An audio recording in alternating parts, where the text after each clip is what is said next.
भर्तृहरि रचित शतक। एक श्लोक की गहराई।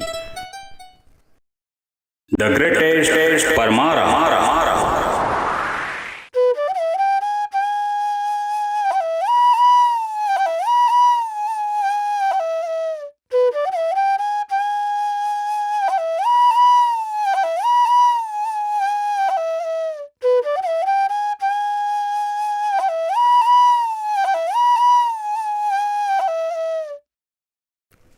प्राचीन भारत के महान कवि और राजा भर्तृहरि ने प्रेम और श्रृंगार की गहरी समझ श्रृंगार शतक में दी है। श्रृंगार शतक हमें प्रेम की गहराई, उसके सुख दुख और उसकी स्थिरता का पाठ पढ़ाता है। भर्तृहरि का यह उपहार आज भी हमारी भावनाओं को जगाता है। रूपम तरुवरस्य पल्लवेषु मधुरम मुखम मदनस्य दर्पे सुखदम च विप्रे नूनम शोभाम वदनेषु विना यस्य वसुधा न हि शोभते कस्यचिदपि। आज हम उनके एक प्रसिद्ध श्लोक की गहराई में उतरेंगे। यह श्लोक प्रेम के सौंदर्य और मधुरता को दर्शाता है। आइए हम उनके शब्दों से प्रेरणा लेकर अपने जीवन में प्रेम की मधुरता को बनाए रखें।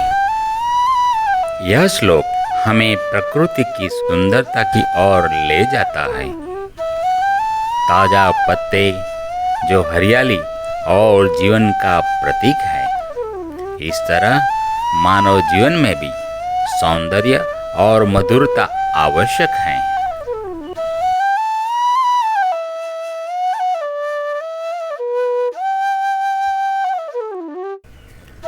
जिस प्रकार पेड़ के नए पत्तों पर रूप निखरता है, उसी तरह मनुष्य के मुख पर मधुरता होनी चाहिए।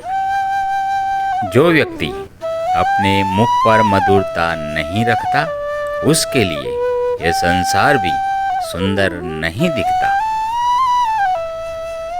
जैसे पेड़ के नन्हे पत्ते अपनी हरियाली और सुंदरता से प्रकृति को सजाते हैं, वैसे ही हमारे जीवन में भी सौंदर्य और मधुरता का होना जरूरी है। रूपम तरुवरस्य पल्लवेषु मधुरम मुखम मदनस्य दर्पे सुखदम च विप्रे नूनम शोभाम वदनेषु विना यस्य वसुधा न हि शोभते कस्यचिदपि। मधुरता या मनुष्य के चेहरे की शालीनता केवल बाहरी सुंदरता नहीं है। यह एक आंतरिक गुण है जो हमारे व्यक्तित्व को आकर्षक बनाता है और किसी को अपनी ओर आकर्षित करता है। यह हमें एक दूसरे के बीच स्वीकार्यता और प्रेम दिलाता है।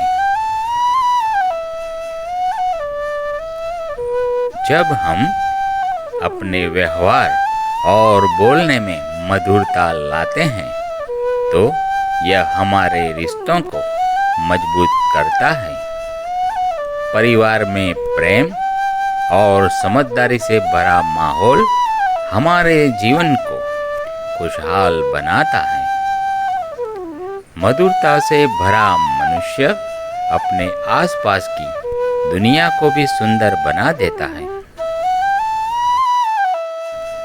आध्यात्मिक दृष्टि से मधुरता मन की शांति और स्थिरता का आधार है।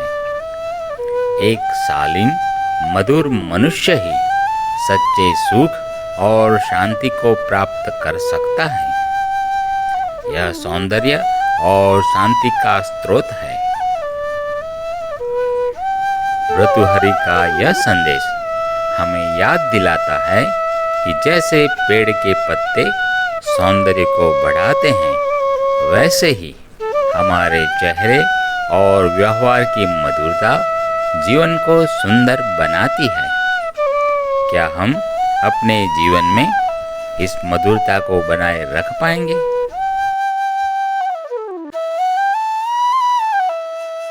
The greatest Parmara